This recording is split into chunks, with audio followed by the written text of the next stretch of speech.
Welcome to Successful Parenting, where we, Jackie Rue and Robin Choquette, share practical skills for families to build resilience and healthy connections. As practicing professionals and parents ourselves, we hope this podcast is a resource for parents to grow, reflect, and learn more about themselves and their children. Our approach is simple, tangible, and most importantly, we lead with compassion for the integrity of the families we serve. This podcast should not be taken as medical advice and is intended for informational purposes only. We love our work, and we can't wait to watch families gain confidence and open themselves up to new ways of successful parenting. Hello, Lauren and Robin. Thanks for joining me this morning. How are you? I am great. Living a great life in Kansas City and loving it. How's everything up in the Chicagoland? You know, it's going good. We have been extremely busy, which is one of the reasons why I am super grateful that you both decided to join me on this conversation this morning. How are you, Lauren? I know you've been super busy also. I'm doing well. Yes, that is the name of the game right now, but it's all good. It's lots of different families and kiddos that we can help. So I'm excited to be here to have a conversation about one of the things we've seen a lot of lately. One of the reasons why we are airing this special episode is that we have been asked by multiple schools and families to have a discussion around school avoidance and school anxiety. We are seeing a lot of it in our districts in Illinois, but also all around the country. We are getting calls and asked to present, consult, and talk just about ways to help families, help students engage in school, not only attend more, but also to engage in homework, also to be able to tolerate discomfort, build those resiliency skills, and really continue to grow emotionally. And so the three of us who are experts on this topic have decided to come together and just share some strategies for listeners, any families that are really wanting to learn more about school engagement, as well as help their children at home. And also, if you are working for a school district and just want to learn a little bit more about interventions that we tap into and reasons why, this is going to be a great episode for you. So to get started, a little bit about, Lauren, I know you and I talk a lot about why class attendance matters. And I often say to families, it's not just about school, because we'll hear students say, why are you always talking about school? Why are you pushing us? We have other issues. We have bigger issues. It's really why we do place emphasis on attendance and why so many districts are really concerned about some of the data that's coming in with gaps and missing days and what that really means. So let's talk a little bit about that. Yeah, I think we're seeing it a ton right now. And I think when you ask the students, they don't really understand the full scope of school and why they're there, right? They're like, but I get good grades, or I don't care about my grades. We see every other, and they forget about all the little things that matter too at school and what they're learning in that environment. And I know it's especially hard for parents sometimes when their kids are super anxious or they're feeling nervous about going to school, that sometimes it's just better to keep them at home. And that's one of the things that I know you and I work with families on a lot of. It's not better to keep them home because they're also missing out on all of the other interactions that could be happening and building those connections. And I think that's something that you and I talk about a lot, is just how to get kids in the door. And if they feel welcome, they're more apt to do that. So, that can come from teachers. If you're a teacher out there listening, that's huge from you. The little things in the morning, the good mornings, using names, having like an icebreaker on the board, or how was your weekend, yes, or what's going well, what's something we can work on, something quick that gets them to engage on a different level before you even hit the books. Seems to be something that's really, really important to the kids that we've been working with. And for so many, it's really about being out of routine. We see a lot of our students that struggle with school anxiety, school avoidance, or refusal behaviors. They tend to struggle on Monday, anytime after, a break or, school days off. It's that routine. It's struggling kind of going from the unstructured time to more of a structured time. And I think you hit the nail on the head. specifically for children that have, medical issues or, mental health issues. Those are the children that really need that routine and structure of attending on a regular basis. The more they miss, the more they struggle in, having pain symptoms or possibly mental health issues. And so some of the things that we talk about, why school attendance matters, why engagement matters. You talk about just positive mental health. Typically students that have structure and routine, their mental health is improved, right? They learn more coping strategies attending regularly. And some of that might be from learning to tolerate the uncomfortable and learning to tolerate distress and frustration, navigating things a little bit.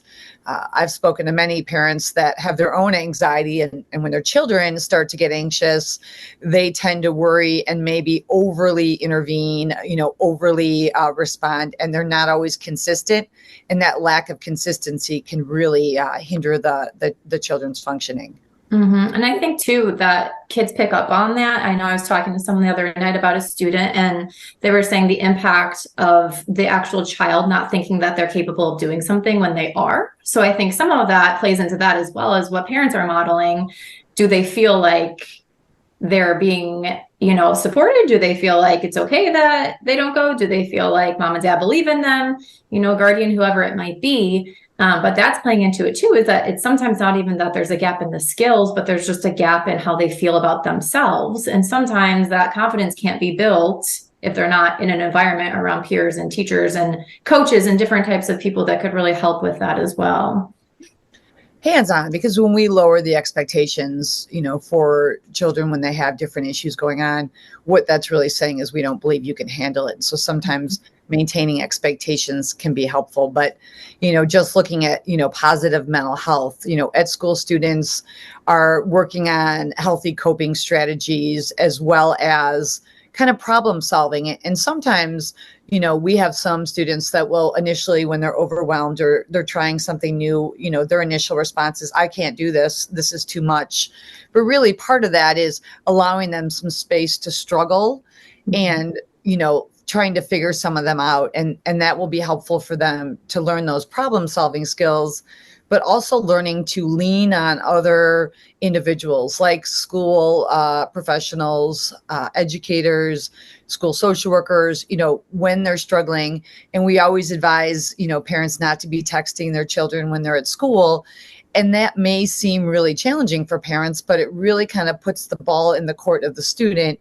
When they are uncomfortable enough, they will reach out to somebody around them, or you can send a message to the school, professional and really say, hey, my child's struggling. Can you check in and really help them? But even though the child might be really struggling with some big emotions, they can work on regulating those emotions. And so school attendance provides those opportunities, which really does have an impact on mental health.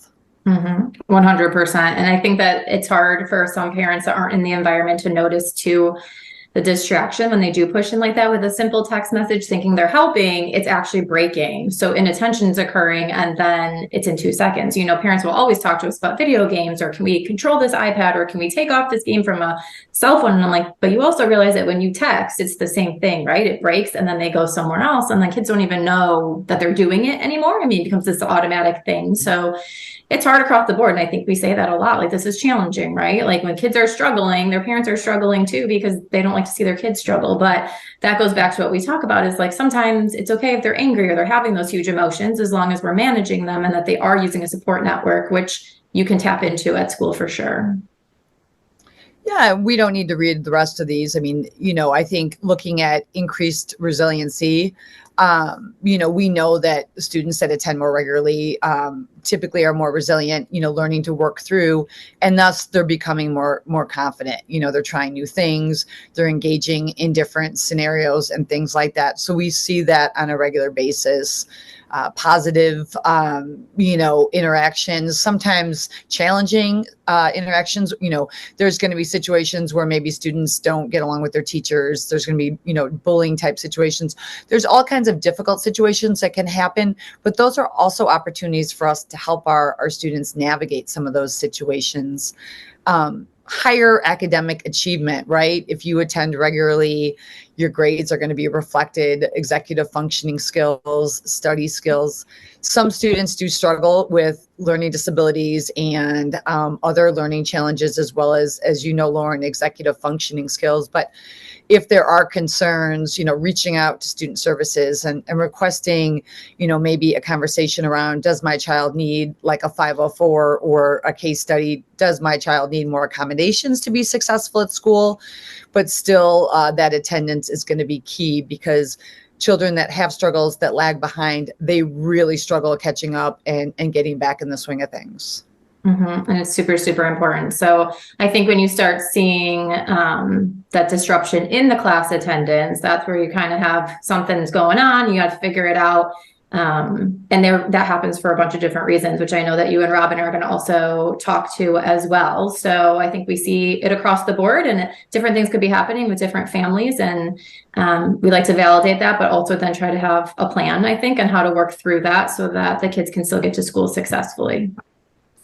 Definitely. And so if any listeners would like a copy of our handout that we've prepared, we're definitely willing to share it. Yeah. So just talking even about reasons why students may miss school, there are a lot of, and Robin, I know you and I work a lot with students that miss school for various reasons. Right. And when you see it, and it's interesting how it can unfold, those medical issues. It could be for the child. It could be for someone else in the home. A lot of times children feel that safety at home, but also if someone else is struggling in the home, they may feel that they need to be there. So sometimes we see disruptions for children because of their own mental or medical issues, but also in the home. And so being aware of that. I have one family that I work with that has some chronic illness.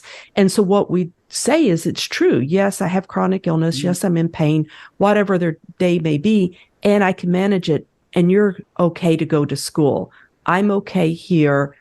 This is what's happening. And so it kind of reinforces and empower the child for them to go on off to school, and mom can handle whatever's happening at home. So I think the medical part can be kind of difficult at times.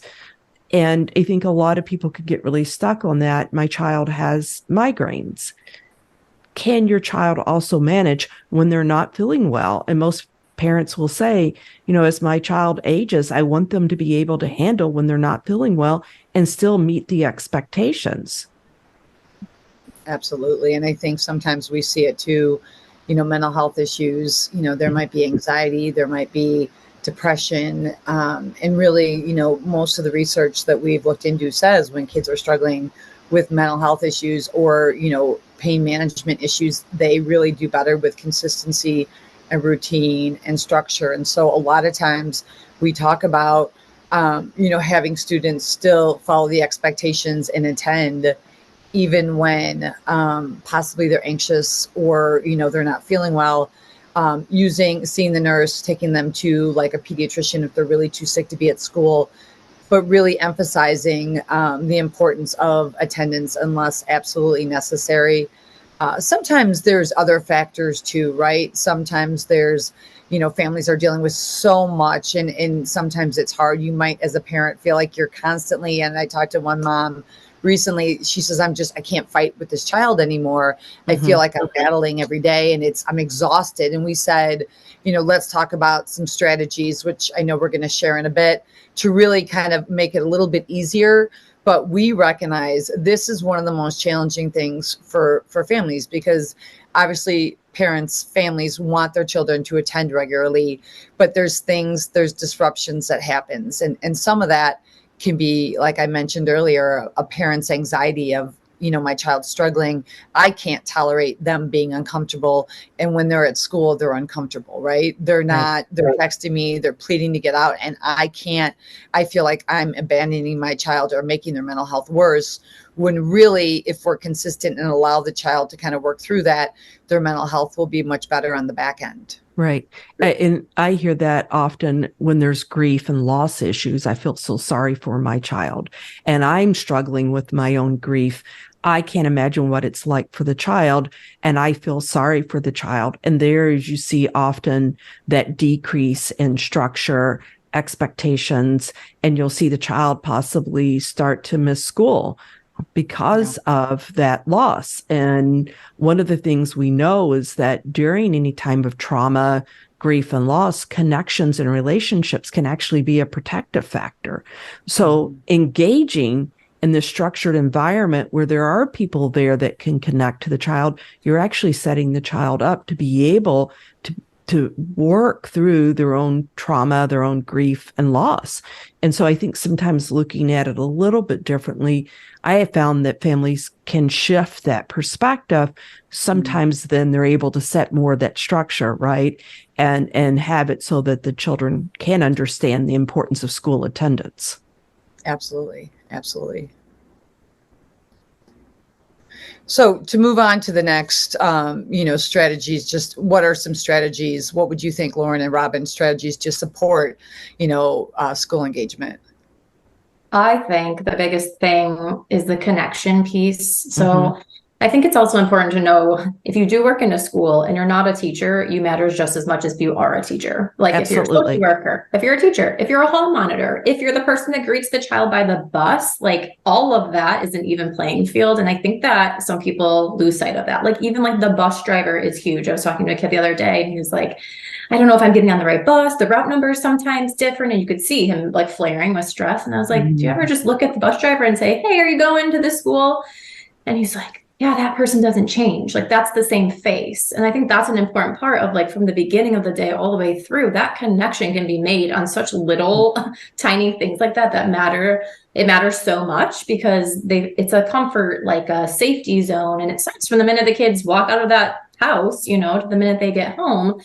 But forming that connection with whoever it might be, I think is one of the biggest things in just getting someone to be excited to go to school, and it can be that place that you don't have to think about stuff that's going on at home, and it can be a different outlet if you let it. So I think people that surround all these kids need to know like you're doing a great job, and it does matter. That smile, the hello, the good morning, the have a great afternoon, all of that really matters. Right. And what we see in that, right, is the ability that we'll see an increase in motivation, that increase in the engagement, and then that just keeps circling. And I think, as you said, one of my fondest memories was of the custodial staff. They were so much fun and you enjoyed seeing them and they made you laugh. And being able to engage with them, I think, is a really important thing. And I agree with what you said, that really looking at the relationships and looking at connecting with students in the building, and also families to understand that there are more than just the teachers there, and they're building relationships and connections. And we see so many things change for the students when they feel that connection, higher grades.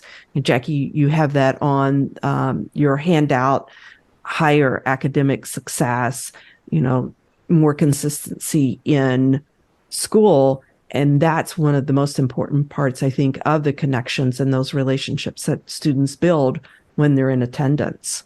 Because when you think about the nitty gritties of like, how do we organize a plan, right? How do we have that structure? How do we do the thing so the kid knows what the homework is? All that comes from the delivery of the person giving it. So if they're not connected to the person talking to them, it's a pretty good chance that that's going to be a struggle. But if we can do all of that and we can teach them how to do those skills, and it's coming from a person that they really respect because that person took 10 seconds to get to know them, then that goes a lot better too. So when kids are struggling with the executive functioning skills that we brought up, or just like, what am I supposed to do now? Or the transitions between classes, depending on the age, things like that, or if they're just faced with a difficult situation, they're more apt to ask for help when they feel like they're in a comfortable situation, they can do that.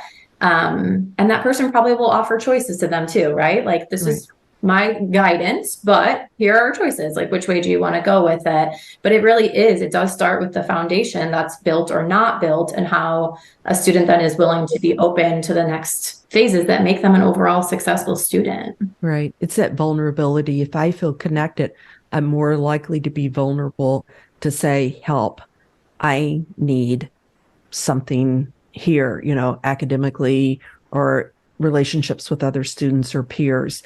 Building that connection creates opportunities for feeling safety, security, And if there's trauma going on at home, we certainly know that, creating those relationships is such a foundational part, because more that's there, then the ability to be a little vulnerable and just show some discomfort that they're having definitely increases.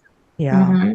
Especially if there's some sort of intervention that needs to happen at home, right? If the kids are opening up at school and then you know about it, then you can help. And so that's really important too, is like, oh, like this is a whole different piece of the puzzle. So the family part is always really important. So I know that the two of you do some amazing work with families. If you want to talk about the interventions that you've done in the past and are still doing to this day. Yeah. Well, and I think what I love about what you both just said as we lead into this is, attendance matters. And this is on the handout because it provides those opportunities to have those relationships, right? And so, it's kind of like which came first, the chicken or the egg. If the student's not attending or missing, other students and other faculty are having those opportunities to have those relationships. And so now we have a situation where the student is going to feel just more disconnected the more they miss. And I think also it's key for them as they are going regularly, they are going to start to build those relationships. And so one of the things we often ask families is, what are the students doing or not doing when they're not at school or they're missing days? And so many families will say to me, it's not just about school. They struggle with relationships outside. Many of their relationships are online. They struggle with confidence. They struggle with, taking initiative on things, trying new things. And so when we start to talk about family interventions, we do really quickly dive into, it's not just about school. It's really about where the child's functioning. I had a group of students that all summer, they really did not socialize. They were really on electronics and games, and many of their relationships were through technology. And families will say, at least the ones I've talked to more recently, when I try to set boundaries, the children either get really upset or they make statements that are really concerning regarding safety or their mental health. And so family interventions is key, but we also understand it's extremely challenging. And many families feel like, I'm not doing a good job or this is my fault. And Robin and I always remind families, every child is going to struggle, and it doesn't mean they're not going to be successful. It doesn't mean someone did something wrong. It's how do we come together and create interventions that will support the student, because they really have to come from home as well as school. And I think as we partner together, as we do in several districts across the Midwest, one of the things we find most successful is when we really focus on interventions at home as well as ways to partner with the school. So this part is really key in helping the students engage. Absolutely. And I think the biggest part I encourage parents to do is look at, opportunities that they can be consistent in. Mm-hmm. And that is what you're going to find is when the changes start to happen. It's going to take a little while. As you said, Jackie, the child may be a little resistant at the beginning. And if you can find an area that you can be consistent, have the expectations and the structure, it will get better. You may have to ride out a little bit of a wave, but it does happen for families. And I think that's so important to recognize what you're building by allowing the child to manage the discomfort of entering the school and engaging with those other supports and creating those other opportunities. And if the child is at home, what's the expectation when the child is at home? And that can be really hard for some families.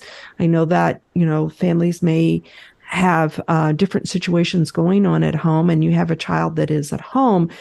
Start to think and plan about what will happen if the child is at home and what is the expectations. I think planning that out, looking at how you can be consistent in that and how you can set up expectations versus just kind of responding in the moment. And I think that is one of the biggest strategies I think parents can really make change in if they start to implement those. Would you agree, Jackie, on those? 100%. And I think, to answer a lot of the questions I get about, I'm just so sick of power struggling. Robin, we talk a lot about not power struggling. When you start to get frustrated as a parent, walk away, just kind of take a break, because if you're really heated or emotional or sad or anxious yourself as a parent, it's probably time to take like a little break and then come back to it. And if the child gets heightened, same thing. Don't continue to engage with a child that's really anxious or angry or sad. Sometimes it really is about, we have to shift things, and it takes about 2 weeks of consistency. Really, I like how you said, Robin, being clear about the expectations. I always say, you have a choice. And I always encourage parents to say, it's your choice, but the expectation is you go to school unless you have a fever, or unless, truly, a doctor would kind of verify that you're too physically ill to be in school. But if you choose not to go to school, then I will let the school know, and there will be no electronics that day, is an example. Whatever the plan is, just being consistent, because I think when we're not consistent and we say, okay, go to school, and then they don't, but we don't really respond with consistency. We don't really, respond with removal of privileges. It really takes away from the accountability. So avoiding power struggling, not going back and forth and yelling and screaming and saying you have to. Here's the expectations. It's your choice.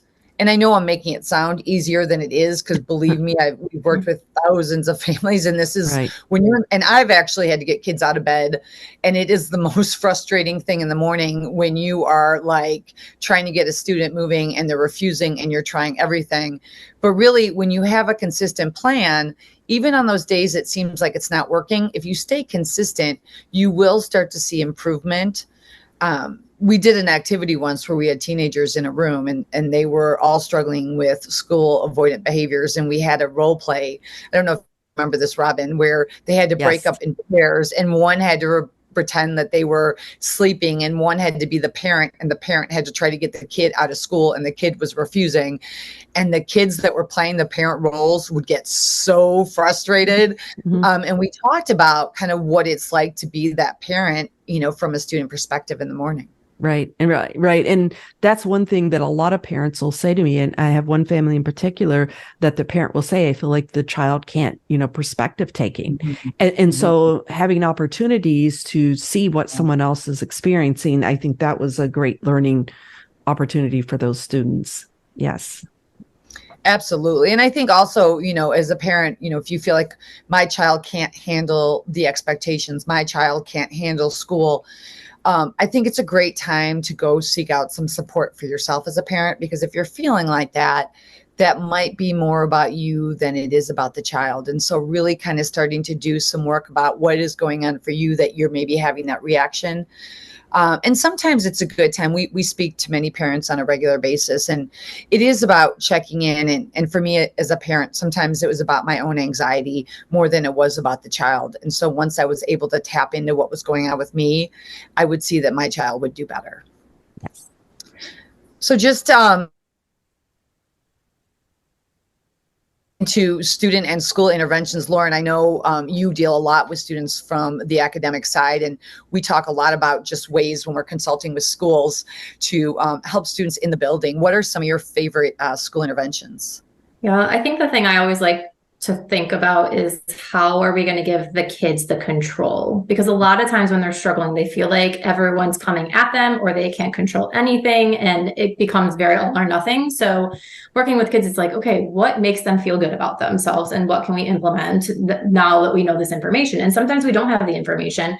I know when kids come back from extended absences, you and I always talk about those about me sheets. That's huge for any child. I mean, literally every kid could have one in every school. And it's just a sheet that explains what their likes are, what their dislikes are, what are things that amp them up and get them more nervous, what are things that people do to try to help, but it actually makes it worse in a situation. And that one is huge, because nobody has any ill intentions. The education support team is not trying to hurt a child. They're trying to make things better. But if they don't know that it's actually increasing, those feelings, they would stay away from it if they knew that. So giving the kid a voice is huge in any of the interventions, and talking through of like, would this be helpful? Do you think this will work? And sometimes we'll be like, no. We're like, let's just try it. And you can massage it a little bit. But first they have to introduce themselves on like who they are, how they tick, what they want people to know about them. And that's really, really important. And then from there, you can implement things like check in and check out. If you know a kid that really struggles in the morning and really struggles at night and just needs that plan, can you touch base for literally 3 minutes? I mean, when I used to teach middle school, I used to do simple smiley face emojis of like, where are you at right now? When you come in and you had that red growling face, you're like, oh, that's where we're at. Okay, great. But it was really good information for me to know how the day has started and then how I could get them up a couple levels to not be in the like growl face anymore. And maybe we're just like the straight line emoji at that point. But that was progress. So, meeting the students where they're at and doing those check-ins to gain a pulse on what's going on in life overall is huge. And then remembering too that sometimes peers have a really good impact. So I used to work in a therapeutic day school and we used to do positive peer culture. And sometimes that's what it takes, like we always say, like mom and dad's voice sometimes get muted. So do teachers sometimes, or social workers, if you're the one that's working with the kids a lot. So think about who else might have a positive impact. And it might be their own peers of like, hey, why are you doing that behavior? Like, let's talk about that. And get them to open up a different way, because they don't have all of those skills. And that's another thing that as adults, sometimes things are common sense to us. I'm like, why aren't they just using those coping skills? Or why aren't they using that self-soothing technique? But did you ever stop to actually teach it to them? Because assuming that they know how to do it and they can just implement it is one thing. But if they've never been taught it, they just don't know what they don't know. So that's always really good to think about in any circumstance you might see with a child. Well, the other thing too, and you and I talk about this a lot too, I always ask the child, do you think you can be successful at school? And their answer is so telling. And a lot of times we start there. If their perception is they are not going to be successful and they fear failure, then they're building this whole storyline in their head in the morning. And a lot of times they're convincing themselves not to go to school. So one of the things I love that we do is, really we will create a list of like tons of different scenarios and things that happen at school or that are related to school. And we'll ask students to circle, what are situations that you feel are difficult for you at school or you feel like are more of a challenge? And then once we kind of identify those situations, then it's not so much about school. It's about, I have a hard time talking to new people, or I have a hard time being in a group, or I have a hard time walking in class. I'm worried everyone's looking at me. So we break it down and really working with families on, it's not school. These are the things we want to practice so that as we practice, they build that confidence to engage in school. Mm-hmm. Really having from a school perspective and families, you can request this of schools too, having a staff do like a check-in every morning when they get there that the child really connects to, or maybe somebody that's really good at relating to students. It doesn't even have to be a counselor or a school social worker. Mondays are key, starting off the week, Monday morning check-in, having that person really be the champion for the child, as well as, really trying to find ways that student can get connected to other students. Because so often it is really, like we talked about earlier, those relationships and building relationships. Volunteering is another one. We talked about this at a school meeting this morning. Our students, for whatever reason, love to feel needed at school. They love to take care of class pets. They love to help out. They love to be an assistant. Finding opportunities for them to really have a place at the table, a place at the school where they feel like I am part of something. 100%. And it gives them a built-in movement break too, most of the time. So it's even better. It's another strategy that just helps them kind of get that blood flowing, but they feel like they're being helpful. And that's really what they want. It does go back to that connection. That's what they want. They want to be able to engage and feel like everyone knows their name and that it matters that they're there, no matter what room they're in the building. And obviously, we spend a lot of time working on coping strategies, and there's many coping strategies. I have some I like, but really helping children realize it takes time, right?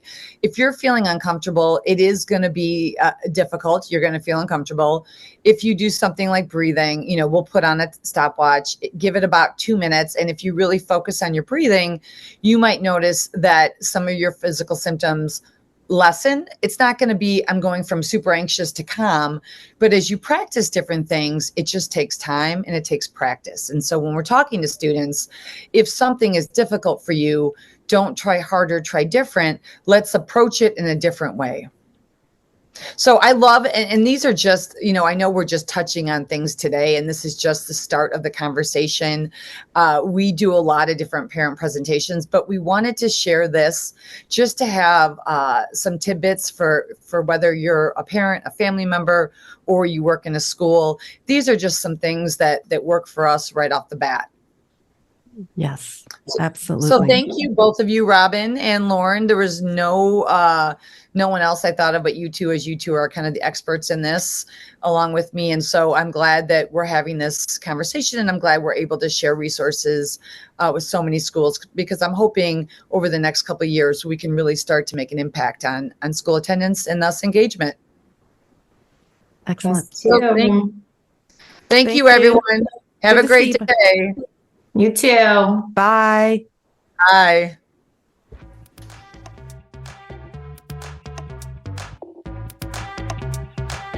Thank you for joining us, and make sure to subscribe and like us to catch our next episode, where we will take you on a journey to find new ways of successful parenting.